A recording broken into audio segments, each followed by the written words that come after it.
Bonjour, je suis Balou Kamedi et je suis aussi le porteur du projet SBA. SBA signifie Sustainable Blockchain Advisory. Je vais tout d'abord me présenter. Je suis étudiant en licence 3 du programme Grande École de TBS et je suis aussi passionné par la finance et aussi la blockchain. Une fois arrivé en école de commerce, je savais que je voulais être indépendant. Je suis parti à l'incubateur de start-up, j'ai discuté avec beaucoup de personnes et j'ai eu en tête un premier projet, un système de location entre particuliers.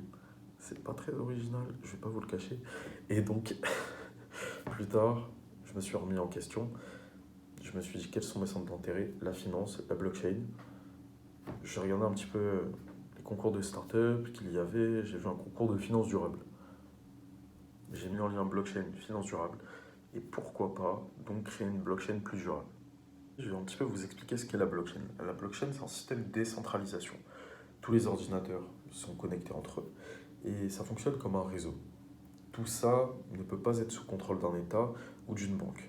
Ainsi, il y a des monnaies virtuelles qui sont donc libres, appartiennent à tout le monde, qui peuvent appartenir à tout le monde. Ainsi, aujourd'hui, beaucoup de personnes s'échangent par exemple le Bitcoin, c'est la plus connue, l'Ethereum, etc. Et pour les produire, ces monnaies, il faut miner, c'est-à-dire résoudre des algorithmes avec un ordinateur. Pour les résoudre, il faut un ordinateur puissant, coûteux, en temps, en énergie, mais aussi en matériaux. Il y a des matériaux précieux dedans, des cartes graphiques, des puces électroniques, de dernière technologie. Ainsi, j'ai aujourd'hui l'idée de créer un système plus durable. Mais comment? Aujourd'hui, il y a du minage à distance qui existe. Ça s'appelle du cloud mining. Pour faire bref, on a une machine qui est dans un data center par exemple, et tous les mois par exemple, vous allez payer 20 $. À la fin du mois, je vais vous donner des crypto-monnaies, ou tous les jours, une petite quantité, toute petite. Mais ça a un impact environnemental. Ça consomme de l'énergie, ça coûte des métaux précieux. Donc comment quantifier ça? Pour le quantifier, il faut donc mesurer la consommation électrique, etc. Il y a certaines personnes qui minent des crypto-monnaies chez eux, qui ont cette installation chez eux. Et donc on ne connaît pas l'impact réel sur l'environnement de cette installation. Tandis que si on mine à distance, on peut la mesurer, on peut la quantifier. Aucune entreprise fait ça en France. Aucune entreprise mesure l'impact environnemental de sa rigue de minage. Ainsi, ce que j'aimerais faire, c'est un système de compensation carbone. Car pour réduire l'impact environnemental des crypto-monnaies, ce qu'il faudrait faire, c'est réduire le code. Mais c'est très très compliqué, coûteux, très coûteux. On parle de milliards d'euros. Donc là, la solution serait une compensation. Ainsi, on aurait un système de répartition d'équivalence où le plus durable sera sollicité. Toutes les entreprises de cloud mining en France sont en rupture de stock.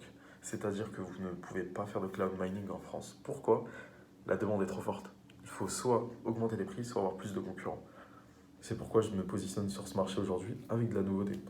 Et j'ai besoin d'investisseurs parce que c'est très coûteux. Les cartes graphiques sont coûteuses. J'ai besoin d'associés compétents dans le minage de crypto-monnaies. Et j'ai surtout besoin de personnes qui s'y connaissent dans la protection du numérique. J'ai aussi besoin d'un site internet. J'ai beaucoup de besoins, j'ai beaucoup d'idées. Comment mettre ça en lien avec des investisseurs, avec du networking, ce que je fais aujourd'hui. Par exemple, ce week-end, je participe à un événement de start-up et je compte bien recruter la pépite. Et c'est pourquoi je pense que participer à ce concours MoveJ pourrait changer d'angle. L'idée d'un système de compensation carbone est un atout qu'il ne faut pas négliger. C'est très important pour développer la durabilité d'un système très gourmand en énergie et très consommateur. C'est un marché porteur aussi, il ne faut pas l'oublier. Et surtout, le système de compensation carbone commence à de plus en plus se répandre. Et surtout dans ce domaine-là, ça serait important de se positionner là-dessus et d'être, pourquoi pas, les pionniers. Je vous remercie beaucoup du temps que vous m'accorderez. J'espère beaucoup trouver mes collaborateurs grâce à Mouji et surtout de me développer étant donné que je n'ai pas vraiment de grosses ressources financières pour m'acheter toutes les cartes graphiques, etc. J'ai mis de l'argent de côté, mais c'est pas encore suffisant. J'espère que je pourrai aller loin. Je vous remercie du temps que vous m'accorderez et je vous dis au revoir.